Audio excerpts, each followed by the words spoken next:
guys started out 11 of 13 from the floor.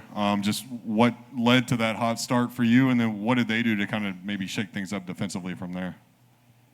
Yeah, we've been playing better and had gotten off to some really good starts recently, and that carried over into tonight.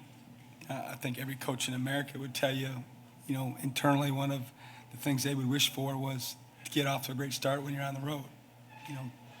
Try to maybe take the crowd out of it, get them questioning what's going on, et cetera. And obviously that's kind of where it looked from my vantage point, but they rallied around each other and, shored up the deficit pretty quickly. And, at the end of the day, I mean, they just played better than us.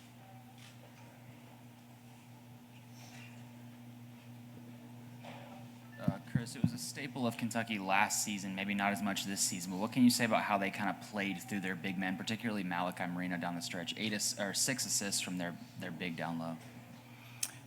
Yeah, they ran a certain set 3 or 4 times, and we actually game planned for it with a little different coverage, and it didn't work our favor. That was probably one of the plays that they went to 3 or 4 times. I don't know the name of it, but they exploited us a little bit, and we were, like I said, scheming for it. But, the film that I've watched, they throw it down there to the big fella quite a bit, and he's a tough match because he's so big and he's got great touch, and if he gets it 2 feet in the paint, it's tough to guard him down there. And we were in and out of trying to double him or not, and when we didn't, he just seemed to, kind of back down and get to where he wanted to get and shot the ball over us.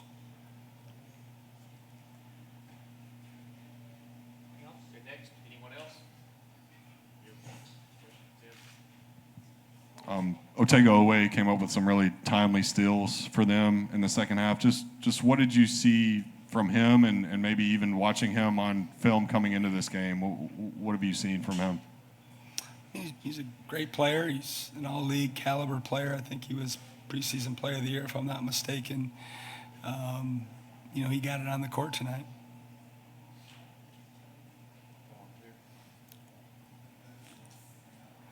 Chris, used a lot of your timeouts early there in the second half, obviously trying to stop them surging. Do you kind of, in retrospect, wish you had some more of those later on, or do you say, hey, I did what I could to try to stop them? Yeah, I wish they'd give us 7 or 8 of them.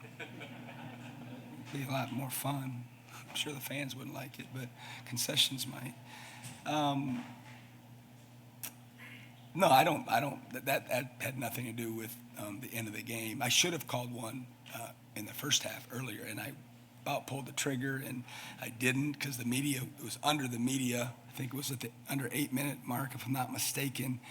And I was ready to call it, and I didn't. And then, of course, when that happens, it's inevitable that they're going to score a 3, and then I called it. That was the one that I'm more disappointed with. The second half, I felt like we had to burn them to, try to stay in the game, and certainly would love to have had one. I'm sure the fans behind me had a good time with it. They were very happy that I didn't have any timeouts the last 6-7 minutes of the game. Okay, anyone else? Thank you. Coach,